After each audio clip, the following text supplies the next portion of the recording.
Bonjour à tous, nous nous retrouvons depuis l'extraordinaire bibliothèque des missions étrangères de Paris avec le cardinal Jean-Claude Olrich, archevêque de Luxembourg. Bonjour Éminence. Bonjour. Merci de nous accorder ce moment à l'occasion de votre passage à Paris pour la messe pour la paix organisée par le diocèse aux armées françaises. Éminence, vous êtes archevêque de Luxembourg, vous êtes jésuite à l'origine, vous avez été missionnaire au Japon pendant plus de 20 ans. Vous êtes le président de la Comessé pour encore une année à peu près, puisque ce sont des mandats de 5 ans. Jusqu'en mars. Et puis vous êtes le rapporteur général du synode, de toute la démarche synodale lancée par le pape François. On va en parler bien sûr. Mais évidemment, vu les circonstances, j'aimerais d'abord vous demander d'un mot comment vous avez vécu ce rappel à Dieu de Benoît XVI et ses jours du dernier adieu. J'étais très touché par la mort du pape Benoît. Tout de suite, j'ai tout fait pour aller à Rome. C'est lui qui m'a nommé évêque. Et aussi par le fait qu'il ait été bavarois, allemand, etc. Il y avait une proximité. Quand j'étais séminariste au collège germanique à Rome, il était archevêque de Munich. Il venait rendre visite à ces séminaristes. Je me rappelle aussi des académies au collège germanique où le cardinal a répondu aux questions, mais d'une manière éminemment intelligente et en même temps remplie de foi. Et j'avais organisé les Journées mondiales de la jeunesse pour le Japon à Cologne. Je n'ai pas été concélébré parce que je voulais rester avec les jeunes japonais et je leur ai traduit l'homélie du pape. Et j'avais peur parce que je pensais que ce sera tellement difficile de faire l'interprète pour un pape qui est si grand théologien. Mais ce n'était pas difficile du tout, c'était facile. Parce que Benoît XVI avait une langue vraiment très simple.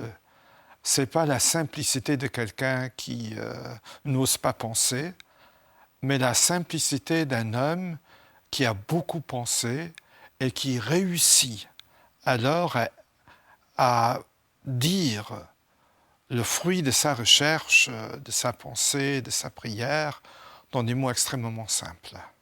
Et ça m'a fortement touché. Certains voudraient voir en lui une sorte d'icône du conservatisme. Vous qui l'avez connu, vous dites en fait c'était un esprit libre. C'était un homme intelligent. Et les conservateurs durs, en général, manquent d'intelligence. Donc, certainement, il était plutôt conservateur, mais il était ouvert. C'était un homme d'une réflexion très profonde, qui avait une curiosité intellectuelle et qui était ouvert à des discours qu'il ne connaissait pas auparavant. Et je pense que très important pour l'Église, c'est tout son enseignement sur foi et raison. Nous savons que l'Église en Europe va devenir plus petite. Alors ce sera très important de ne pas tomber dans le piège de devenir une secte qui ne réfléchit pas, où il n'y a plus de réflexion de la foi, où la raison est exclue. Et je pense que là, nous avons un bel héritage de Benoît XVI qui nous permettra, comme Église, d'aller de l'avant sans crainte dans l'avenir que Dieu nous prépare. Éminence, il y a une autre question d'actualité d'un tout autre ordre, mais évidemment, vous êtes vous-même entré à la Compagnie de Jésus, je le disais en commençant cet entretien, et ces temps-ci, au cœur des scandales d'abus, a émergé ce qu'on appelle maintenant l'affaire Rupnik. Je voudrais savoir voilà, quel regard vous portez sur ce sujet. Disons, je n'ai pas suivi de près, parce que tout simplement, je n'avais pas le temps de le faire, mais naturellement, ça m'a fait mal. Je ne connais pas Rupnik de manière personnelle, mais cela m'a fait mal parce qu'il y a toujours de tels scandales dans l'Église. Et je ne sais pas si on voulait cacher des choses ou pas, mais il ne faut pas donner l'impression qu'on veuille cacher quoi que ce soit. Nous devons arriver à une tolérance zéro, claire et nette, et une transparence complète dans tout ce domaine. Autrement, l'Église perd sa crédibilité. Alors venons-en à ce qui vous occupe largement depuis des mois, le synode sur la synodalité lancé par le pape François. Vous en êtes le rapporteur général et vous dites ce terme de synodalité n'est pas toujours facile à comprendre. Vous parlez plus volontiers d'un synode sur l'Église, oui. Carrément. Oui. Parce que c'est plus facile pour des gens à comprendre et je pense que tous les catholiques aiment l'Église. Certains en souffrent, mais la souffrance fait partie de l'amour. Et c'est aussi un synode qui s'inscrit dans le sillon de Vatican II.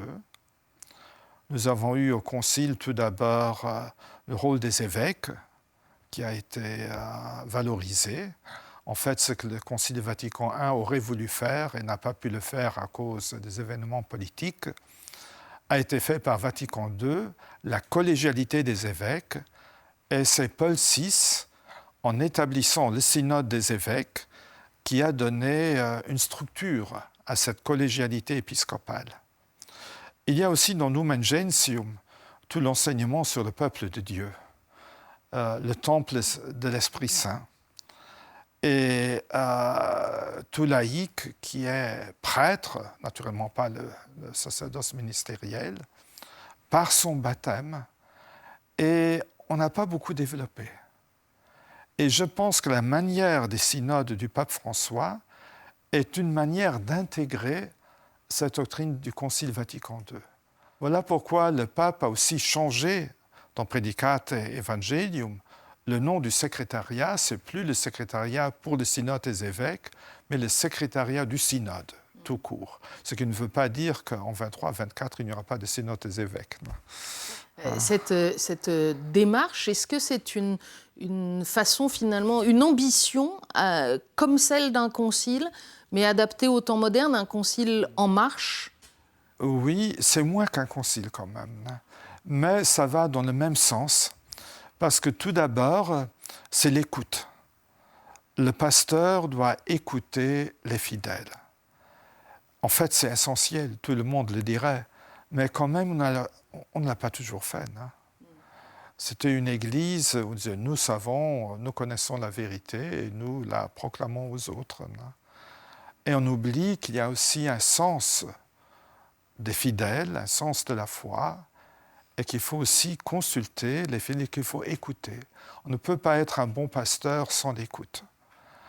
Et j'ai lu tous les rapports des conférences épiscopales, et j'étais quand même touché qu'il y ait eu beaucoup de points qui se ressemblaient.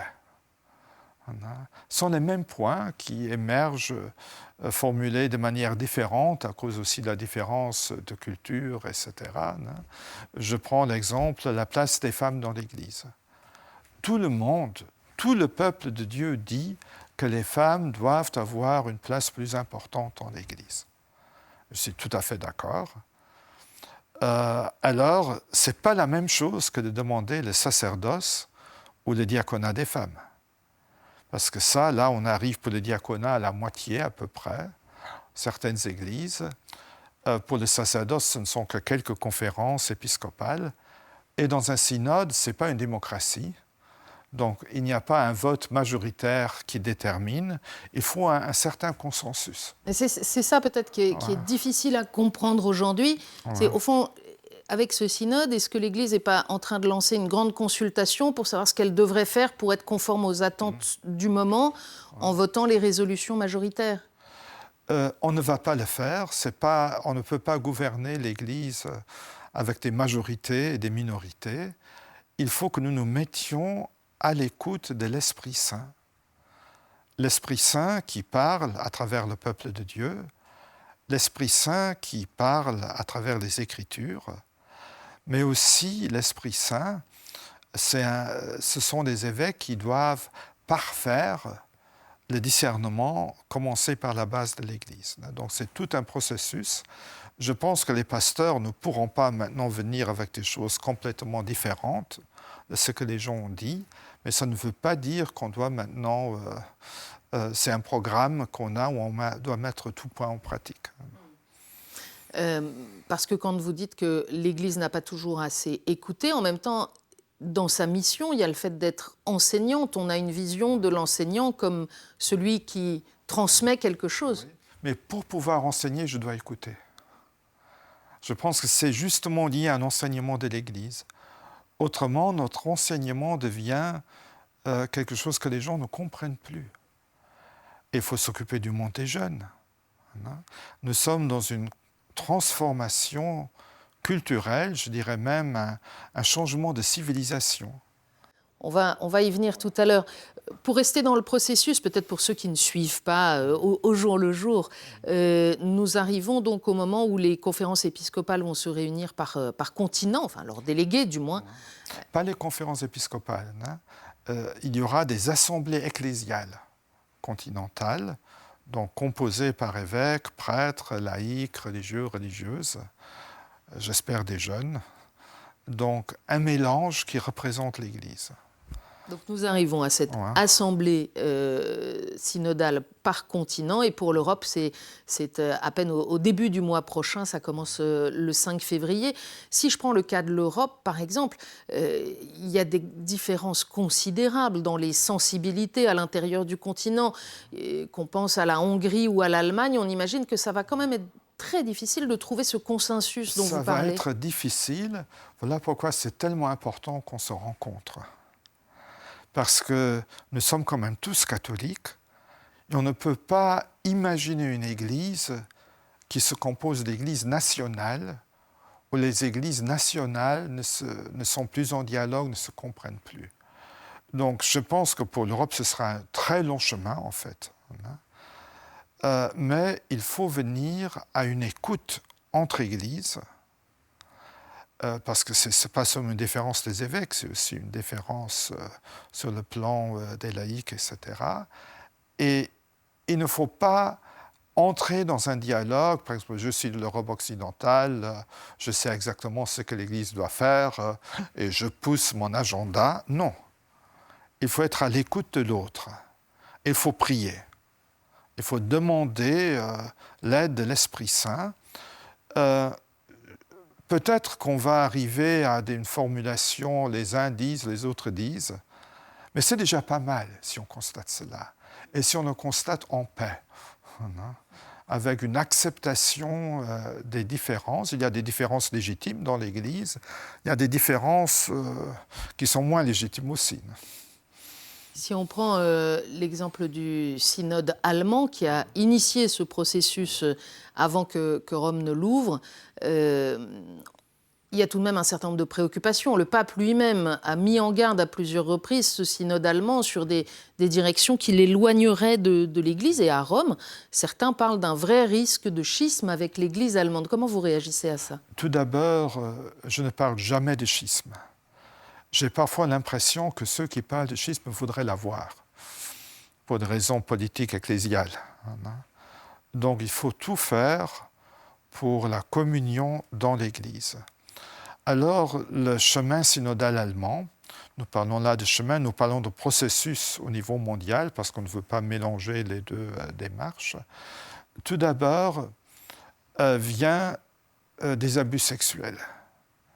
Et les laïcs du Zentralkomitee der Deutschen Katholiken et les évêques voient des raisons, des causes systémiques.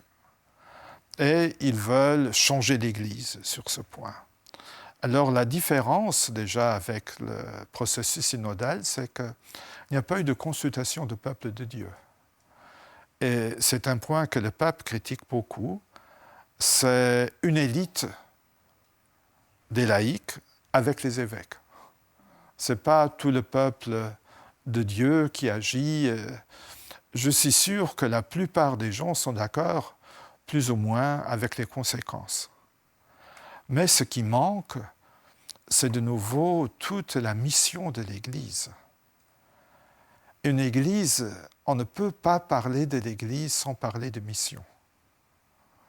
On a parfois l'impression, précisément dans ces démarches synodales, qu'on passe beaucoup de temps à se regarder le nombril d'une certaine manière, c'est-à-dire à disséquer le fonctionnement de l'Église, plutôt que de s'interroger sur comment annoncer l'Évangile aujourd'hui. Et on ne fait pas de réformes de cette manière. Les réformes se font dans l'agir ecclésiale. Si l'Église vit sa vocation et sa mission, alors les réformes se feront aussi. On n'arrête pas la machine et on fait des réformes et puis on les met en pratique. Je pense que tout simplement, le monde ne fonctionne pas de telle manière et l'Église non plus.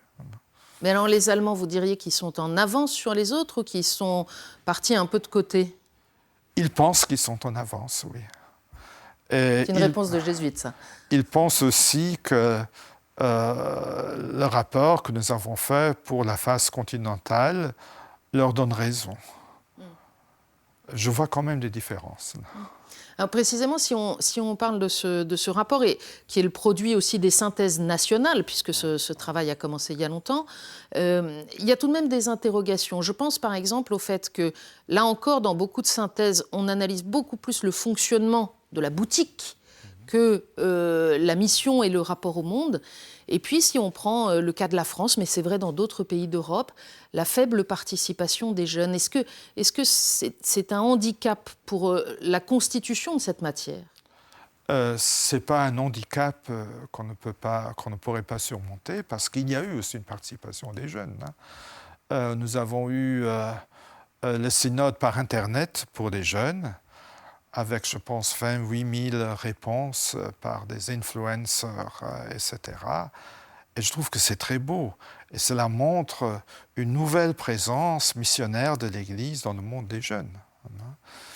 À Luxembourg, les élèves des écoles catholiques ont participé, les scouts, les guides ont participé. Donc là, il y a une participation des jeunes. Et au moins pour mon pays, je ne peux pas dire les jeunes veulent ceci ou les jeunes veulent cela. On voit que c'est très mélangé. Ouais. Il est pourtant commun de dire que les jeunes générations de catholiques, qui sont moins nombreuses en Europe, sont peut-être plus classiques que leurs prédécesseurs. Oui et non. Ils ont besoin d'une identité. Et je pense qu'il faut dire à ceux qui sont plus progressistes dans l'Église qu'il faut comprendre cela. Ils se sentent comme une minorité. Dans les écoles, parfois, ils sont attaqués par les professeurs autant que par des camarades. Ils ont besoin d'une identité forte. Alors, à nous de veiller que ces identités nécessaires ne deviennent pas des identitarismes fermés, et que ces identités restent en dialogue. Et puis, connaissant beaucoup de jeunes, il y a une chose, c'est qu'ils affirment, par exemple sur la morale sexuelle de l'Église, et l'autre chose, c'est qu'ils vivent.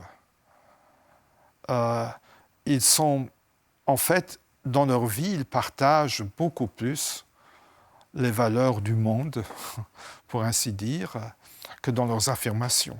Vous parliez du fait que ce synode nous amène à déployer peut-être aussi le rôle des laïcs, moins travaillé depuis Vatican II, mais précisément avec cette dimension, avec l'appel à lutter contre le cléricalisme, avec beaucoup de ce qui est remonté dans les synthèses nationales, une partie du clergé s'est sentie attaquée, et attaquée de manière, disons, assez injuste au regard du service qu'ils rendent et des épreuves aussi qu'ils subissent. Non, je pense que le clergé vit un moment très difficile.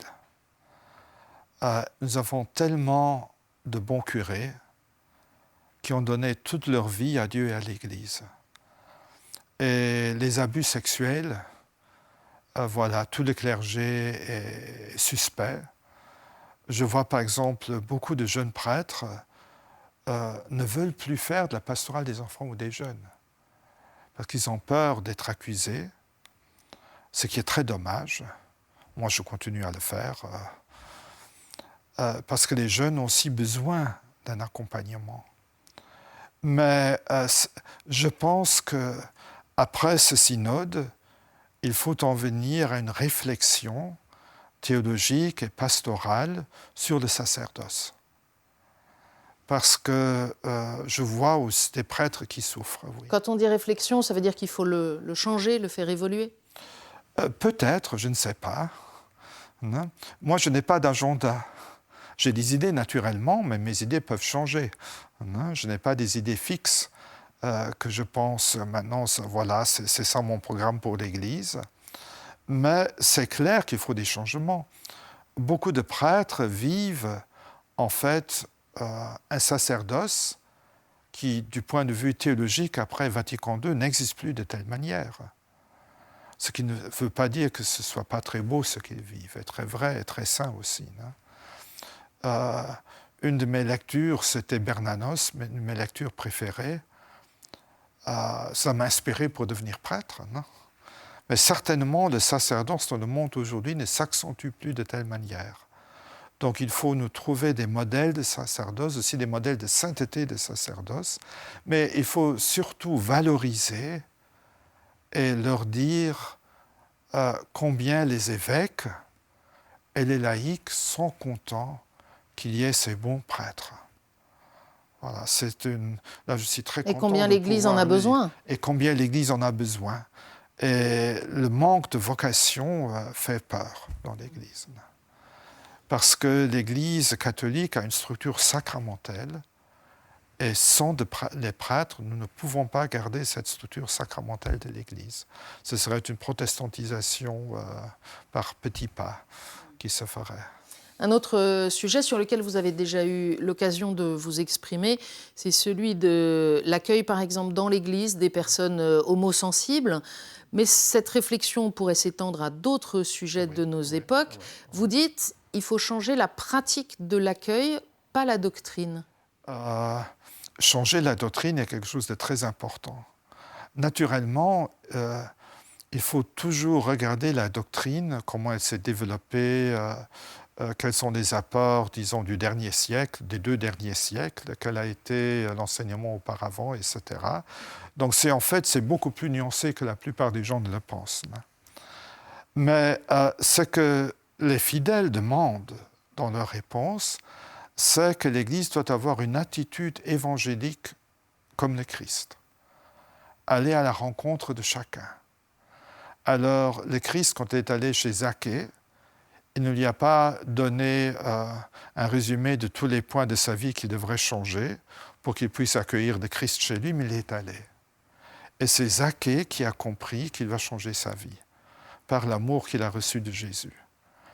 Et je pense que les gens attendent de nous une Église qui exprime l'amour du Christ pour toute personne. Mais on sent bien que cette démarche synodale, elle réactive d'une certaine façon les polarisations du Concile. Et il y a ceux qui espèrent très fortement que l'Église change un très grand nombre de choses dans sa pratique, mais aussi dans sa doctrine. Il y a ceux qui le craignent et le redoutent, et qu'elle se rallie au monde en quelque sorte et n'ait plus rien à proposer. Comment faire ? Je pense que justement l'obéissance à l'Esprit Saint qui est la réponse. L'Église ne doit pas prendre les valeurs du monde, c'est évident. Mais l'Église doit aussi voir que le monde n'est pas complètement mauvais, que Dieu et l'Esprit Saint travaillent dans ce monde. Si je veux rencontrer Dieu, c'est dans le monde qui existe, ce n'est pas à l'extérieur du monde. Je ne suis pas un ange, je suis un humain, donc je suis dans le monde. Et avoir cette confiance en Dieu. En fait, on devrait dire aux 2 camps, maintenant, voilà, on enterre les haches de guerre et on se met à l'écoute de l'Écriture, on prie ensemble et on regarde le monde, pas comme monde, mais comme le lieu de la présence et de l'action de Dieu. Et si nous sommes en communion avec Dieu, si les sacrements que nous vivons nous mettent vraiment en communion, alors je pense que nous apercevrons la présence de Dieu dans ce monde. C'est un grand exercice à faire, mais sans cet exercice-là, l'Église va rester dans le passé. D'autant que ce monde, il est en train de changer de manière extrêmement profonde. Ce n'est pas seulement un changement anecdotique avec le monde du virtuel, avec le transhumanisme, et vous êtes préoccupé de la manière dont l'Église va répondre à cet enjeu. Parce que Ce n'est pas seulement les possibilités qui vont s'agrandir, hein. C'est très naïf de penser cela, mais toute notre anthropologie va changer. Et il faut proclamer le Christ dans cette nouvelle civilisation. Il nous faut trouver les paroles pour que les gens puissent comprendre le message. Et je pense que c'est ça l'enjeu principal de l'Église. Ce n'est pas entre conservateurs et progressistes, etc. Hein. Comment est-ce qu'on peut proclamer dans le Christ dans le monde d'aujourd'hui et de demain? Vous nous invitez au fond à aborder ces temps nouveaux qui commencent, comme François Xavier et ses compagnons ont abordé les terres d'Asie, en se disant Dieu il va falloir inventer. Mais oui, Dieu nous envoie et il faut inventer. Justement, François Xavier en Inde, etc., il missionnait avec une grande cloche. Il avait appris des prières par cœur qu'il chantait plus ou moins. Et c'est les enfants qui le suivaient parce qu'il était très drôle, j'estime. Hein. Au Japon, il a tout changé. Il s'est mis en chasuble, parce que c'est la plus belle chose qu'il avait, pour rencontrer le prince local. Il a vu qu'il fallait proclamer l'Évangile d'une autre manière. Maintenant, Ricci, dont on attend alors peut-être la béatification, c'est la même chose. Hein. C'est un homme avec des racines européennes profondes, c'est un humaniste. Hein. Et il doit, aller dans de nouveaux territoires. Nous devons être prêts à aller dans de nouveaux territoires, parce que le monde de demain sera complètement différent de celui d'hier.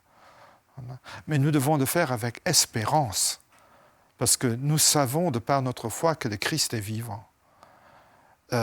Et nous n'avons pas seulement un message, nous sommes les messagers de quelqu'un qui est vivant, qui est là, qui prépare le terrain. Quand j'étais missionnaire au Japon, j'ai toujours prié, Seigneur, montre-moi ta présence au Japon, aussi bien dans la culture traditionnelle du Japon que dans la culture postmoderne des jeunes au Japon. Parce que, Seigneur, tu es là.